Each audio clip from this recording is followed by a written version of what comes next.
today I would like to give you a brief introduction to what we call the KidDO project, or in its long form, the open discovery of metabolic targets for the therapeutic intervention in kidney disease. My slides are not changing. Now the slide, has the slide changed? Yes. Okay, may At least have the same that was problems different. as other people. So first of all, just a very brief background, what is kidney disease and why do we need to study chronic kidney disease? Well, chronic kidney disease, or CKD, is characterized by a gradual loss of kidney function over time. It's a disease that starts very slowly and progresses over many months or years. And importantly, many people are unaware that they have CKD until symptoms appear. And at that point, unfortunately, kidney function is already significantly and irreversibly impaired. Now, CKD diagnosis and CKD progression is usually based on, for example, what we call the estimated glomerular filtration rate. So that's how well the kidney is able to handle the contents of the blood that are given to the kidney, and also urinary albumin excretion. But there are problems with these diagnosis methods. For example, estimation in glomerular filtration rate is only predictive in advanced stages of disease. But also there's risk of CKD in patients that don't have any changes in albumin excretion. So due to that, CKD is a major public health burden. It affects approximately 10% of the population.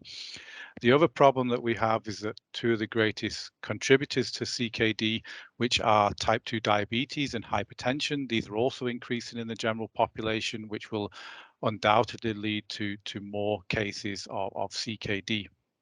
The impact of CKD on patients is huge, is immense. Includes decreased quality of life, premature aging, high risk of health problems, and so forth.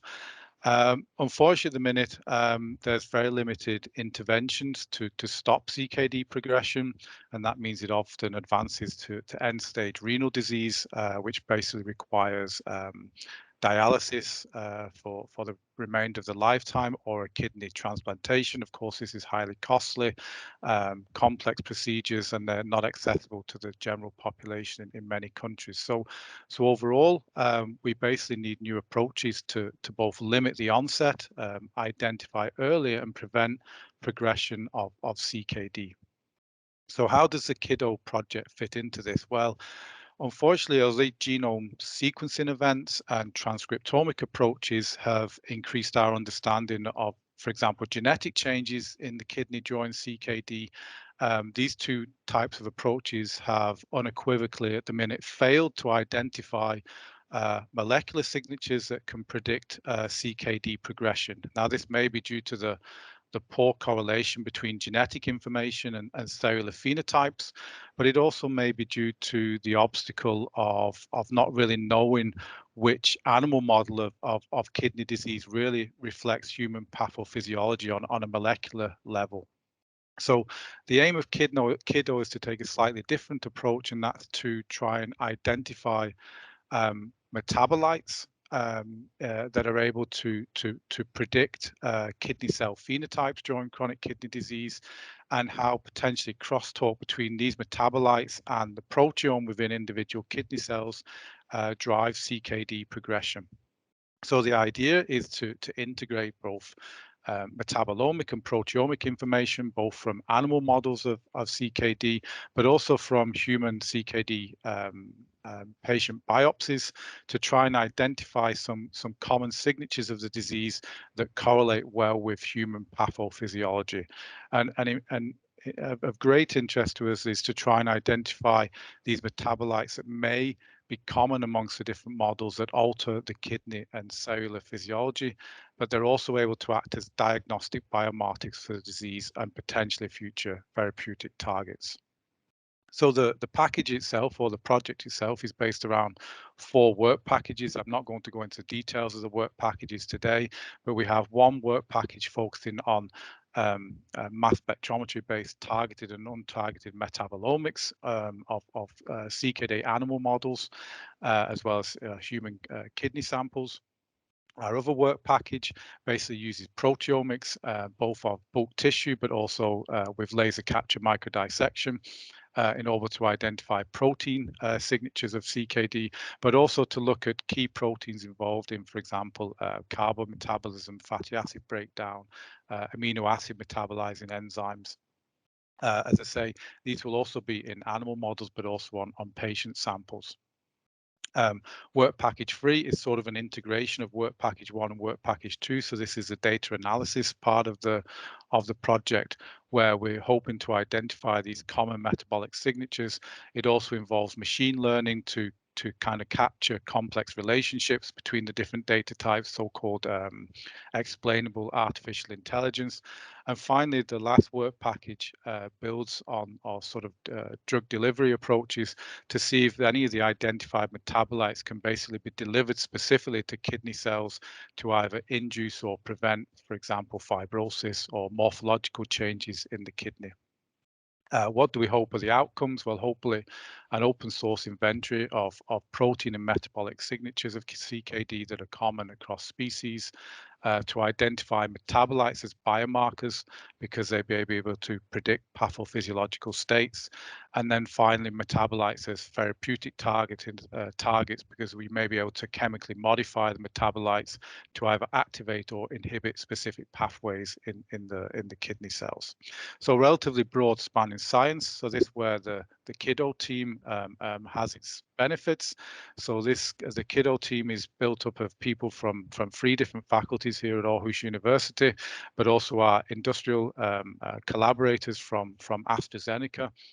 So the team has relatively broad expertise in, for example, in vitro, in vivo systems, as well as translational approaches, extensive expertise in the generation and phenotyping of animal models of CKD. We have omics background spanning from proteomics, transcriptomics, metabolomics, and all the associated bioinformatics. We have computer science experts and also artificial intelligence experts that are hoping to be involved in the data mining, machine learning, analysis of big data. Also the use of artificial intelligence to understand novel links in the data sets. And finally, we have experts in drug and compound delivery that hopefully are able to modify these metabolites to deliver them to kidney cells. Just a little bit on the current status. We, like others, were hampered a little bit, especially at the beginning with the corona and development of various animal models. But where we are now is that we've managed to successfully generate, develop and phenotype 4 different models of CKD. This involves models that are made both here in Aarhus, but also more complex models that are made by our industrial partners at AstraZeneca. We've been doing clinical chemistries to link urine and plasma data to clinical pathology. We've been doing lots of analysis of various markers of kidney damage to see how that differs between the different models. We've developed a biomarker panel of various already known CKD markers to assess similarities across the models and humans in both CKD proteins that may change during CKD, but also inflammatory proteins. And we're also looking at the degree of fibrosis, which is an indicator of some type of kidney damage. There's an example of this here. For example, we can see that fibrosis develops differently in the different models. So although they are models of CKD, you can already see there are differences in the pathophysiology of the disease. For example, in model 1, we get development of fibrosis that we have seen a more striped pattern, whereas in model 2, we see more of a radial development of the fibrosis in the kidney. We've also nearly completed what we call the omics part of the study, both the proteomics part of the study and the metabolomics part of the study. Again, I'm not showing you all the data here, but we can see that in the different models, there's lots of things changing, lots of proteins being identified that are increasing or decreasing. We started analysis of the data to try and find out what, for example, what genes are important or what genes pathways are changing in the different models. We developed several new approaches. For example, we've developed an approach to allow us to try and correlate single cell sequencing data with absolute proteome quantification, so that when we look at bulk proteomic data, hopefully we can then model it back to the single cells to be able to find out where these bulk proteome changes are occurring and what cell type. And then we are now we've developed and optimized the laser capture system, so we're now able to cut out individual regions of the human kidney and the different models in order to then process those for proteomics and metabolomics. This was comparison within models.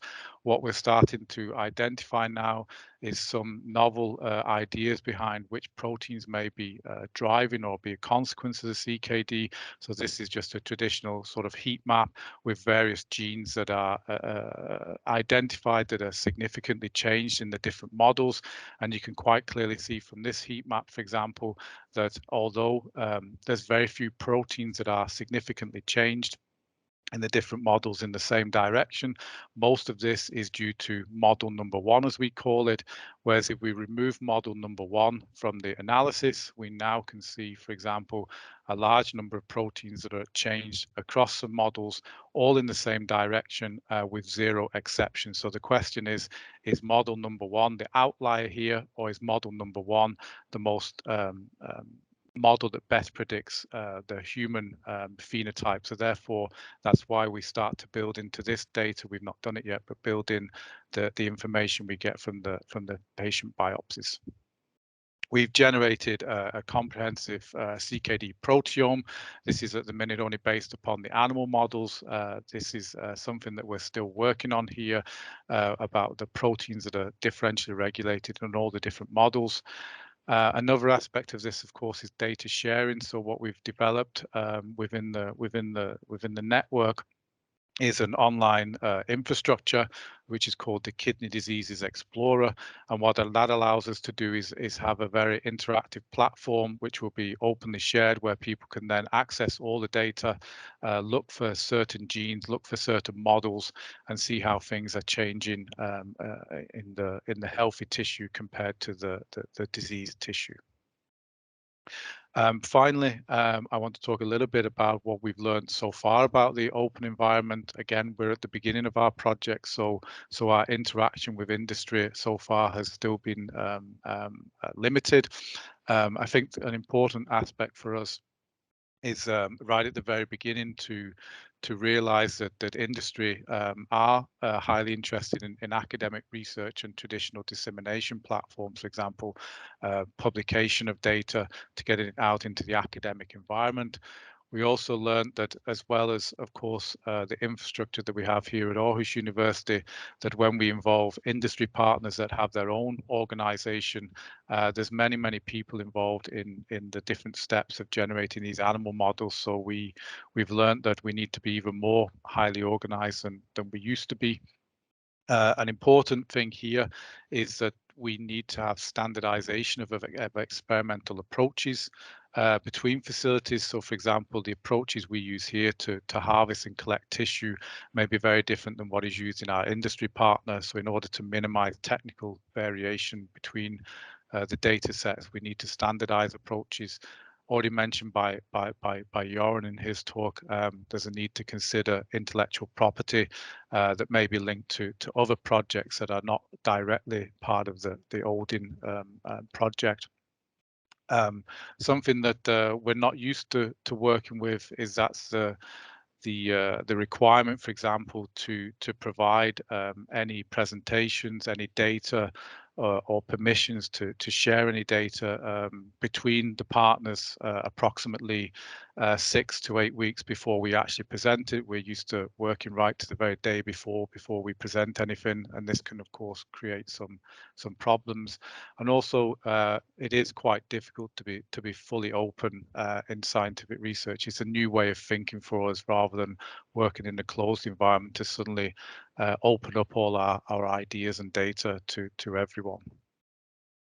What can we transfer to traditional projects?